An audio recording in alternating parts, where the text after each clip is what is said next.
E aí, nação tricolor, fala família Tricolaço FC, sejam muito bem-vindos aqui a mais um vídeo do canal, Felipe Sandri na área. Antes de mais nada, queria agradecer demais a todos os comentários, a audiência que teve do vídeo anterior. Acho que 99,99999% das pessoas deram total razão ao meu desabafo no vídeo de ontem. Peço desculpas se eu falei algumas palavras aí de baixo tom, digamos assim. Acho que não teria como, né, ser diferente depois da gente ver mais uma derrota vexatória e vergonhosa. Acho que faltou um ponto só para eu destacar, que realmente eu estava envolvido naquela questão emocional de mais um jogo sem vitória do São Paulo, que foi não comentar efusivamente da desastrosa mudança tática que o Juan Branda, assistente técnico do São Paulo, fez. Acho que estava notório, estava claro para todo mundo, mas eu quis focar principalmente no bando de vagabundo salafrário que ainda veste a camisa do São Paulo e, infelizmente, pelo jeito, pelo andar da carruagem, ainda vai continuar vestindo, né? Se vocês tivessem alguma esperança, se vocês tinham alguma esperança, assim como eu, de que 9 jogos, indo para o 10º jogo, quarta-feira, contra o Internacional, lá no Beira-Rio, em Porto Alegre, o São Paulo não venceu um sequer. Se vocês tinham a expectativa de que isso seria necessário já, seria suficiente, melhor dizendo, para ter uma mudança drástica, ter o que a gente chama de uma barquinha de jogadores vazando do Morumbi, infelizmente, pela reunião que a gente viu hoje, né, da diretoria, do presidente, junto da comissão técnica, isso foi por terra e a gente vai ter que sim engolir determinados jogadores ainda vestindo a camisa do São Paulo. Hoje, o nosso presidente blogueirinho, TikTok, Júlio Casares, largou um pouco as redes sociais de lado e teve uma reunião de cerca de 3 horas com a comissão técnica, com o Hernan Crespo, e participou também dessa reunião Carlos Belmonte, diretor de futebol, Rui Costa e também Muricy Ramalho. E quando você pensava que essa reunião poderia selar a intervenção, sim, da diretoria, da presidência do São Paulo, mostrando que determinados jogadores não têm mais condição de vestir a camisa do São Paulo, e uma possível comunicação de que a diretoria iria afastar esses jogadores, esses caras iam treinar em Cotia, esses caras seriam negociados, eles não teriam mais nenhuma oportunidade na equipe titular do São Paulo. O que a gente viu foi que a identificação deles, dessa diretoria e da presidência, é de que o principal problema do São Paulo nesse momento é que parte do elenco perdeu confiança depois de um início ruim. Ou seja, a diretoria do São Paulo, o presidente do São Paulo, mais uma vez passa a mão na cabeça, passa pano, como está na moda dizer, né, essa expressão, passa um pano danado para esse bando de acomodado, mimado jogador do São Paulo e bota todo o peso em cima de Hernan Crespo, dizendo que ele precisa recuperar determinados jogadores.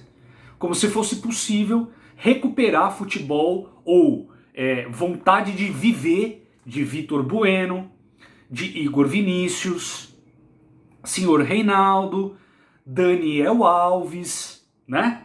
Diego Costa, próprio Bruno Alves, Thiago Volpe displicente no gol do São Paulo e por aí vai, né? Como se a culpa fosse somente de Hernan Crespo e como se, num passe de mágica, ele deveria recuperar o futebol desses caras. Como se esses caras tivessem futebol à altura para jogar no São Paulo Futebol Clube. Então, gente, assim, eu já, como eu disse no vídeo de ontem, eu estou completamente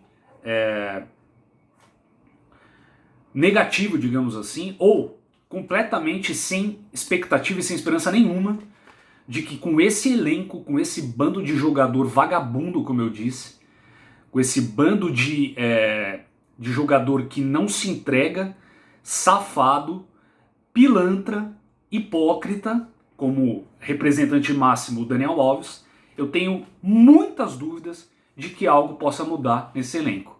Surgiu até comentários nas redes sociais de que poderia ter um racha no elenco, de que o Rigoni ocupou o espaço de jogadores da base, de Igor Gomes, de próprio Lisieiro, de Sara, e aí por isso eles estão melindrados.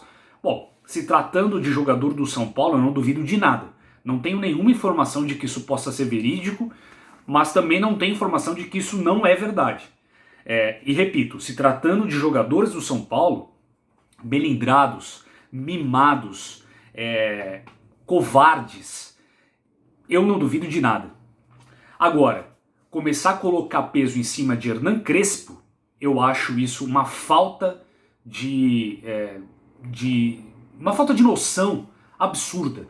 Não que o Crespo não tenha culpa, tá? Aqui a gente não passa pano pra ninguém. E não é porque o Crespo fez o time que fez o São Paulo, foi campeão paulista com o São Paulo, tirou o São Paulo da fila de praticamente 9 anos, não é por isso que ele é isento de críticas. Quando ele fizer cagadas, como ele fez no jogo contra o Santos, onde o São Paulo aplicou uma marcação individual e completamente zoneada, zoneada no sentido de bagunça, tá? Não de marcação em zona que deveria ter sido feito. Fez uma marcação individual e o time não tinha nenhum padrão em si de marcação, e eu fui na goela e critiquei o Crespo. Eu entendo que no jogo de ontem ele teve sim uma certa culpa por teoricamente validar, né, o que o Juan Branda fez, mas a informação que a gente teve ontem é de que as decisões dentro de campo foi feita exclusivamente pelo Juan Branda, pelo assistente técnico do Crespo. O Crespo não validou, tanto que Muricy Ramalho ficou emputecido com a mudança que o Juan Branda fez, tirando o Reinaldo e colocando Vitor Bueno e mudando a linha de 3 zagueiros do São Paulo para uma linha de 4, no momento que o Bragantino começou a se lançar mais pro ataque, o São Paulo precisava proteger mais o seu sistema defensivo, e ele tira um zagueiro, né? Ele acaba tirando o Léo e colocando o Léo na esquerda, e o próprio Crespo também não gostou nada dessa situação onde o Juan Branda fez essa movimentação. Então, a culpa principal ontem, talvez, da derrota, foi dessa modificação do Juan Branda. Pode ter sido, mas não isenta em nada pelo histórico que a gente sabe desses atletas mimados, vagabundos, sem senso de noção que fazem parte do São Paulo hoje. Então, o meu modo de entender, essa reunião hoje do Júlio Casares, para mim, não significou absolutamente nada. O que deveria ser feito é entrar com murro na porta no vestiário. O senhor Muricy Ramalho deveria fazer isso, ele tem tamanho para tal, ele tem experiência para tal, e ele tem sangue nas veias para tal. O Muricy Ramalho é um cara esquentado, e é um cara que quando ele vê alguma coisa muito errada, ele age. E eu tô completamente abismado do porquê que ele não tá fazendo isso nesse momento. Até onde eu vi, ele não fez nada nesse sentido. E eu acho que ele deveria sim fazer. Ele deveria sim. E principalmente cobrar desses caras que entraram em campo. Cobrar de Vitor Bueno, cobrar de Pablo, cobrar de Reinaldo, cobrar de Daniel Alves, principalmente de Daniel Alves, cobrar de Bruno Alves, os principais líderes do elenco, né? Thiago Volpe, cobrar destes caras, porque foram esses caras que colocaram o São Paulo nesse buraco interminável da zona de rebaixamento. Então é vergonhoso a gente ver uma notícia, uma informação, saber de que teve uma reunião e o mote principal da reunião foi de que o Crespo precisa recuperar determinados jogadores porque os coitadinhos estão inseguros, perderam a segurança, estão com medo do mau início do São Paulo. Faça-me o favor, né, cara? Faça-me o favor. Esses caras jogam no São Paulo Futebol Clube, velho. Eles não jogam, nem time de várzea tem isso. Nem time de várzea tem isso. Parece que o São Paulo é um time de creche. Parece que o São Paulo é um time de prezinho, sabe? Onde criancinhas estão disputando um joguinho e aí precisa conversar com as criancinhas para elas não chorarem, para elas não terem medo de se machucar, para elas não terem medo de perder um jogo em casa, Aonde se já viu, cara? Se a diretoria identificou que esses caras estão com medo, ou estão, como eles próprios disseram, né? Parte do elenco perdeu a confiança, a palavra é confiança. Se esses caras perderam a confiança depois de ganhar um título do Campeonato Paulista, esses caras não podem jogar no São Paulo Futebol Clube. É simples assim. Como que lá dentro os caras não identificam isso? Ou se identificam, como não agem? Se não estão agindo, estão sendo coniventes com esse bando de vagabundo que veste a camisa do São Paulo. Eu não vou cansar de bater nessa tecla. Acho sim que a gente não deve passar pano para essa comissão técnica. No meu modo de entender, quem mais errou foi esse Juan Branda, que nem deveria mais estar em campo, na beira do campo no São Paulo, né, depois da pataquada que ele fez, dessa mudança escrota tática que ele fez. Mas eu acho que o principal não é, neste momento ainda, não é Hernan Crespo.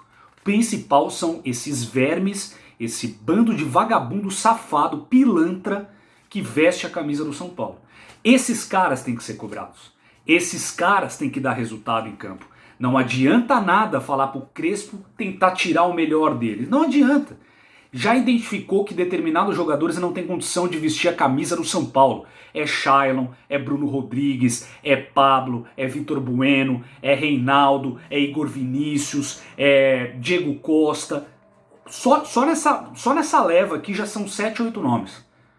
Como que vai exigir que esses caras mudem a situação que o São Paulo tá? Porque, gente, é aquela máxima, né? É aquela situação. Um Fusquinha, quando tá atolado, ou seja, um time pequeno, quando tá na zona do rebaixamento, é até mais fácil de sair. Não tem a pressão da imprensa, da torcida, não tem a pressão interna. Agora, um caminhão bitoneira, quando tá atolado, é muito mais difícil de sair, que é o caso do São Paulo. E saiu um quadro hoje mostrando os times que caíram, a pontuação deles na 9ª rodada. Todos, sem exceção, todos que caíram. Palmeiras em 2012, Vasco em 2016, Cruzeiro, Inter, todos que caíram tinham mais pontos que o São Paulo Futebol Clube. E tem gente ainda falando que calma, é começo de campeonato, calma os cambal. Esses caras já colocaram o São Paulo numa situação onde vai ter que abrir mão sim de Copa do Brasil e Copa Libertadores. Acabou, não tem que disputar, tem que colocar o time C nesses jogos. Time C, infelizmente, vai ter que rifar essas competições para dar conta da situação que eles colocaram o São Paulo no Campeonato Brasileiro para não cair. Olha a situação que eles colocaram. E eu, sinceramente, mantendo esse bando de vagabundo que a gente está vendo aí, sinceramente, eu não consigo vislumbrar a perspectiva de sair disso. Porque se você tivesse gente com culhão lá dentro, jogadores com brio, honestos, leais, jogadores com fome, com entrega, com seriedade, responsáveis, até pode ser. Agora, mantendo esse bando de borra-bota que lá tá, esse bando de mimizento que lá tá, eu acho muito difícil. Deixa os comentários aqui, aguardo a visão de vocês também. A gente se vê amanhã no pré-jogo de mais uma lástima que vai se aproximando, que é o jogo contra o Internacional. Fiquem com Deus.